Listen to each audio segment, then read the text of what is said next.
Uma pergunta que me fazem com muita frequência nas minhas lives, nas mídias sociais é: quais são os meus livros de finanças favoritos? Ou quais os livros de finanças que mais me marcaram? E eu respondo todas as vezes, já respondi inúmeras vezes, mas eu resolvi fazer um vídeo sobre isso, não só falando dos livros, mas fazendo também comentários sobre eles, para deixar para a posteridade. E quando me perguntarem isso de novo, aí eu mando assistir esse vídeo. E antes da gente prosseguir, você já sabe, né, se inscreve no canal, ativa as notificações, deixa o seu like aí se você gostar, naturalmente, e não esquece de fazer seus comentários. Mas vamos lá, eu quero começar esse vídeo falando uma coisa a meu respeito, né? Quem já me viu aí nas lives, em palestras, etc., sabe que de vez em quando eu falo uns palavrões, eu falo algumas coisas meio impulsivas, mas na maior parte das vezes eu sou extremamente cuidadoso com a escolha das palavras que eu uso.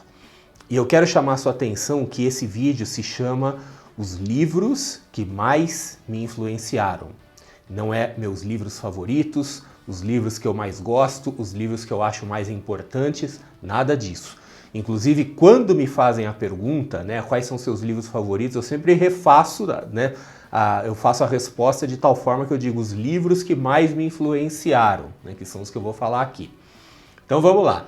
O primeiro desses livros é um livro chamado Iludidos pelo Acaso, escrito pelo Nassim Taleb. Então vamos lá, né, dando um pouco de contexto sobre esse livro. Esse livro eu li em 2008, tá? Acho que ele tinha pouco tempo de lançamento no Brasil, então estou falando aí de bastante tempo, já li há bastante tempo. E ele é um livro essencialmente sobre sorte. É um livro que fala sobre sorte, né? Tudo bem, ele tem ali um viés de finanças, mas esse livro, entre outras coisas, ele teve um impacto muito grande em mim, porque, né, desafiou uma série de crenças, desmontou algumas dessas crenças e, entre outras coisas, fez de mim uma pessoa fascinada pela sorte, pelo fenômeno da sorte. Porque a argumentação do livro é que as coisas do mundo, né, do mercado financeiro, dos negócios e do mundo em geral, elas são altamente aleatórias, quer dizer, não tem muita lógica por trás do que acontece, só que nós humanos, por conta dos nossos vieses, por conta das nossas programações aí mentais e cerebrais, a gente enxerga padrões, a gente cria historinhas, narrativas para explicar, como se fosse uma coisa explicável, fenômenos e eventos que são essencialmente aleatórios. E uma coisa muito interessante do livro é que o autor ele faz um grande ataque, principalmente aos profissionais de finanças, economistas, analistas financeiros, gestores de fundos de investimento, homens de negócio, né, empreendedores bem-sucedidos, e dizendo assim, olha, eu sei que a gente acha muitas vezes que tem mérito, que tem alguma coisa, que o sujeito tem alguma sacada, que ele é genial, mas a grande maioria das histórias de sucesso é explicada por pura sorte. É um conceito desafiador, né? Ele é contraintuitivo para a maioria das pessoas, principalmente aquelas pessoas assim que foram muito influenciadas pela indústria da autoajuda, né? De não, se você perseverar, se você acreditar, você consegue, né? Tenha foco, tenha isso, tenha aquilo. E ele vem e joga um balde de água fria na sua cabeça e fala, ó, todos esses caras de sucesso aí que você admira, na verdade, tiveram sorte. E é óbvio, ele não fala isso no vazio, né?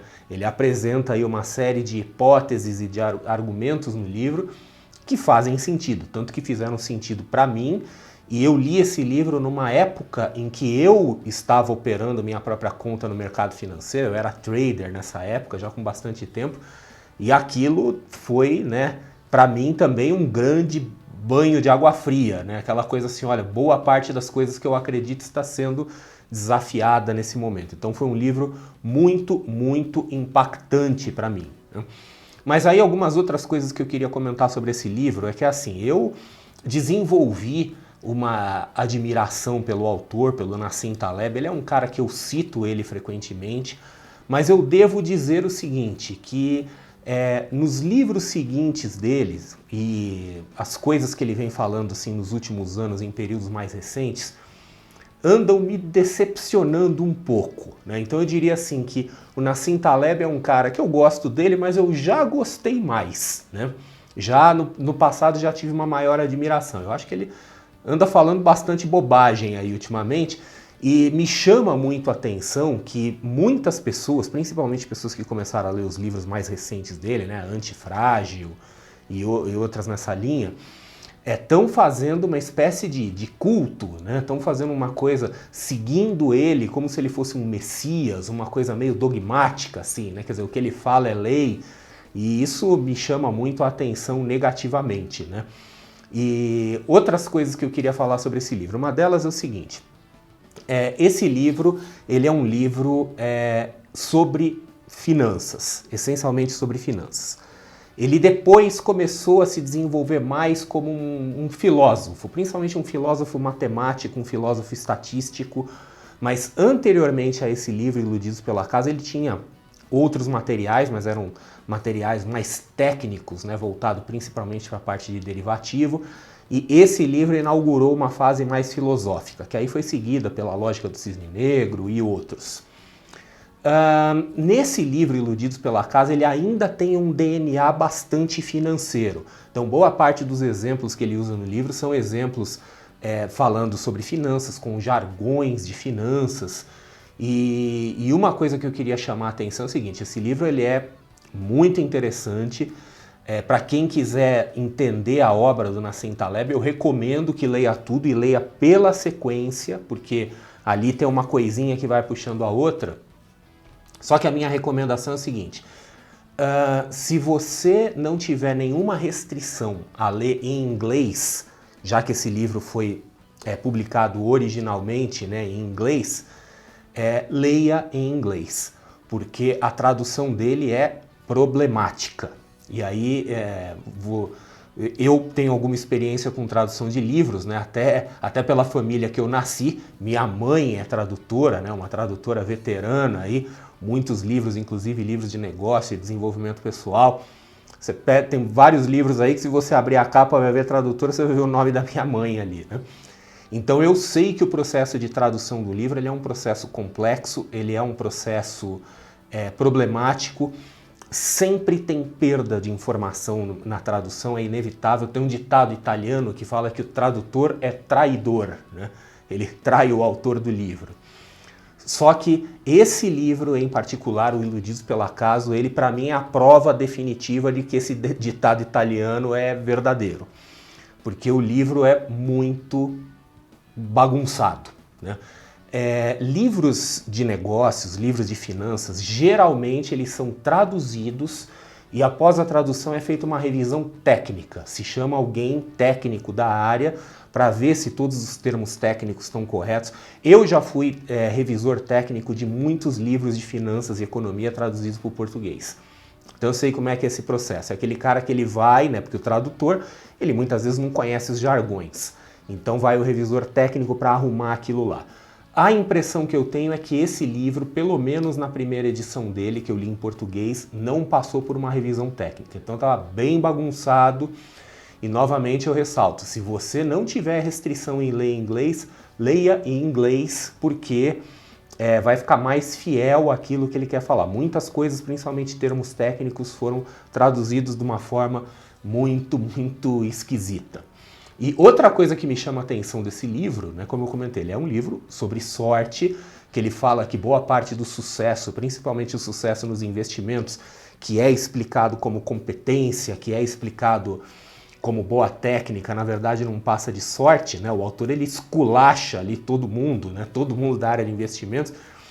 E eu fico muito, muito surpreso quando eu vejo, por exemplo, um analista de investimentos, um gestor de fundos, falando bem do Nassim Taleb ou fazendo citações dele, né? Isso dá um bug na minha cabeça, porque eu fico pensando assim, pô, mas será que esse cara leu o livro, né? Porque o livro fala mal dele, ele tá lá enaltecendo o livro, né? Então me chama muito a atenção, né? Apenas reforça a tese que eu acho que todo mundo já teve essa impressão em algum momento, que boa parte dos livros aí que são muito citados, na verdade, acabam sendo pouco lidos, de fato. Então vamos lá. O segundo livro que me influenciou, esse também já é um livro que já tem um status de clássico agora, que é o Rápido e Devagar, do Daniel Kahneman.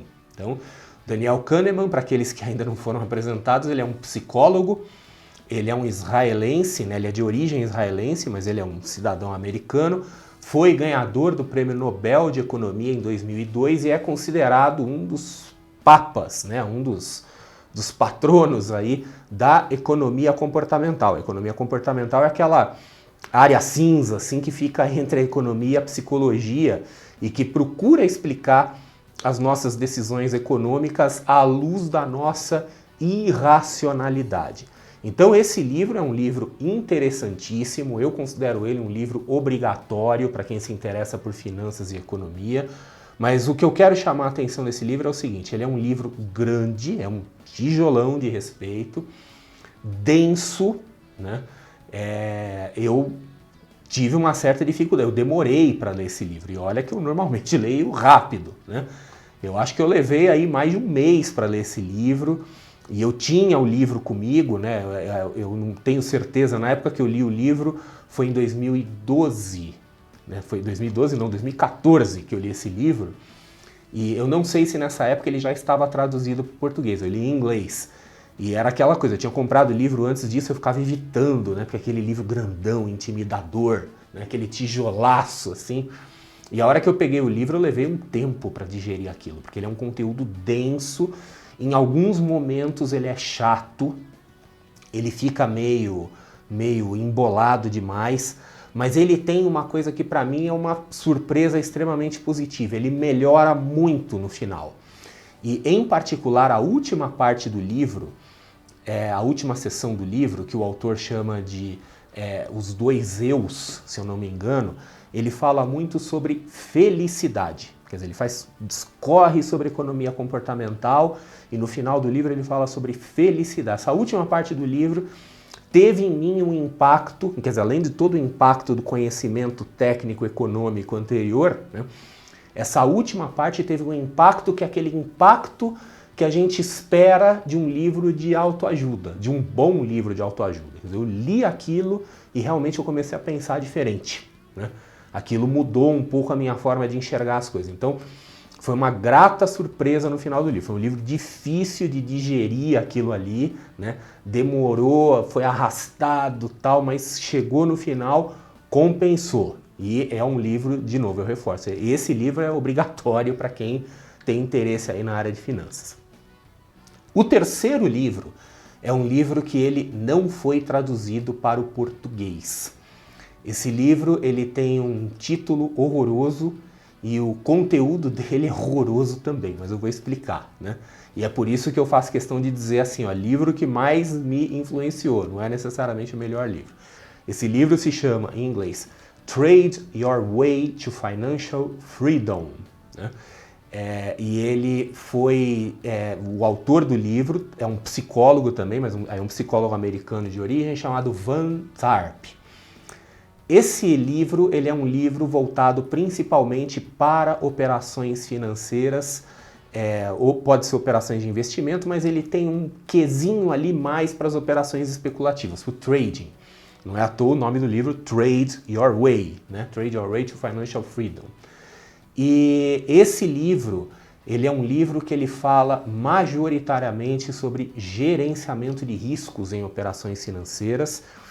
Ele é o livro que popularizou o conceito de tamanho de posição, né, em inglês o position sizing, e ele tem muitas coisas interessantes. Por exemplo, ele faz uma lista de 6 fatores que ele chama no livro de 6 chaves de sucesso para você construir um sistema ou uma metodologia de operações financeiras.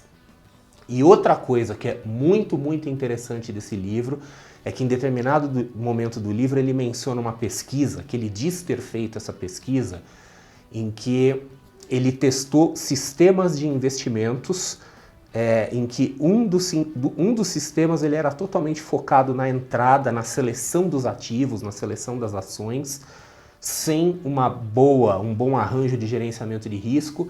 E o outro sistema, ele fazia entradas completamente aleatórias, mas ele tinha um modelo de gerenciamento de riscos com o tal do tamanho de posição, ordem stop, tudo bem resolvido. E a surpresa, né, é que o sistema que tinha boas entradas, mas não tinha gerenciamento de risco, ele se revelou pior, ele teve ganho menor, ou teve até prejuízo, em relação a outro sistema que tinha entradas completamente aleatórias.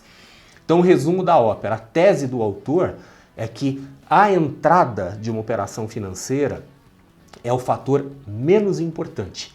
Você consegue ganhar dinheiro na bolsa, você consegue ganhar dinheiro no mercado financeiro investindo de forma aleatória se você tiver um bom gerenciamento de risco. E, surpresa, 99% do mercado financeiro não fala nada sobre gerenciamento de risco e só fala sobre entrada. Quantas vezes você já viu aí o seu analista favorito ou o seu guru favorito, youtuber favorito, seja lá o que for, dizendo, olha, como escolher as boas ações ou essas são as melhores, né? Como um setup de trading, falando esse tipo de coisa, mas né, sem falar nada de gerenciamento de riscos. Tá? A maioria do pessoal aí faz isso. Quer dizer, foca totalmente na entrada, né? Quantas vezes você vê alguém falando assim, olha, primeiro vamos falar de gerenciamento de risco, agora nós vamos falar da seleção das ações. E o que ele mostra é que gerenciamento de risco é mais importante. Até aí eu poderia simplesmente estar repetindo, papagaiando algo que eu li no livro. Só que eu tive a oportunidade de presenciar esse mesmo teste sendo feito aqui no Brasil. Então, um conhecido meu, quer dizer, um cara que eu tenho muito respeito na área de investimentos, de finanças, que tem sua própria plataforma, tem suas ferramentas tecnológicas, reproduziu com dados do mercado brasileiro o mesmo teste do Vantarp e chegou no mesmo resultado. Então, né, quer dizer, eu pude ser testemunha do teste sendo feito e vendo que um sistema de investimentos que faz entradas aleatórias, mas tem um bom gerenciamento de risco, consegue ser lucrativo. E um sistema com entradas extremamente elaboradas, mas que não tem gerenciamento de risco, vira um sistema perdedor. Então isso também teve uma grande influência em mim, tanto que quem me conhece aí de outros tempos sabe que eu sou extremamente resistente para responder perguntas, o que você acha da ação X, o que você acha da ação Y, né? E o meu desejo interno, às vezes eu até falo alguma coisinha assim para não ficar meio hostil até, né, para não deixar a pessoa sem resposta, mas o meu desejo é sempre responder assim, olha, isso é irrelevante, não importa, né? Não importa qual é a ação, se essa ação é boa, se ela não é, você tem que ter gerenciamento de risco, se você tiver um bom gerenciamento de risco, você não precisa se fazer esse tipo de pergunta, né? Então, esse livro me influenciou demais nesse ponto, só que ele é um livro horrível, como eu havia falado, ele é péssimo. Assim, o autor, eu fico imaginando assim que ele escreveu aquele livro, talvez na sala de espera de um aeroporto, esperando por um avião. Um livro mal escrito, chato, repetitivo, feito de qualquer jeito. E assim, repetindo um monte de coisa. Durante todo o livro ele fica tentando vender outras coisas dele, porque ele faz cursos, treinamentos, quer dizer, só vendendo do início ao fim. Então é difícil encarar aquele livro para tirar as pérolas que estão lá dentro, né? E eu já pensei inúmeras vezes em traduzir esse livro para o português, eu até já pensei, vou oferecer para alguma editora, eu faço a tradução, mas eu desisti porque esse é um livro que não tem condição de ser traduzido, ele é muito ruim, ele teria que ser reescrito, né? E aí eu que ia virar o traidor, né? Então deixa como tá.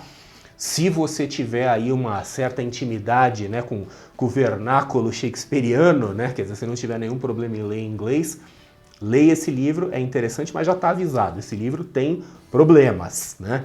Mas a mensagem, essa parte, por exemplo, dos fatores de sucesso e essa narração do teste que foi feito de entradas aleatórias é uma coisa muito interessante. E observa, para a gente já conduzir esse vídeo aqui para o final, observa que esses 3 livros eles têm coisas em comum, né?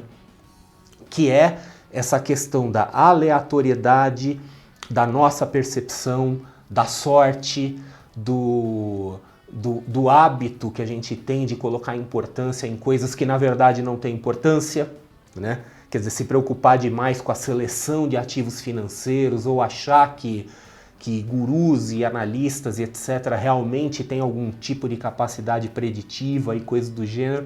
Esses 3 livros, eles formam um pacotão assim para dar uma paulada na cabeça de quem acha que realmente consegue ter aí uma performance superior, que tem algum tipo de talento superior. Os 3 livros juntos são um mega banho de humildade aí nas pessoas, principalmente do mercado financeiro. Então, por conta disso, leitura dos 3 mais do que recomendada, livros interessantes, livros importantes, me impactaram muito. Tudo que eu falo hoje, seja num curso, seja aqui no canal, seja numa palestra, quem já leu esses 3 livros sempre vai conseguir identificar alguma coisa ali no que eu estou falando, porque realmente teve um impacto muito grande, muito profundo, e eles dizem muita coisa sobre a minha atual forma de pensar. E são livros com mensagens, em grande parte, contra-intuitivas, né, que a gente vai muito contra aí o que a maioria das pessoas acredita. Então, se você quiser ver as coisas por um lado que às vezes não é tão enxergado pela maioria das pessoas, fica aí a recomendação de ver esses 3 livros muito interessantes, quem sabe eles impactam você também. E é isso aí, a gente se vê num próximo vídeo.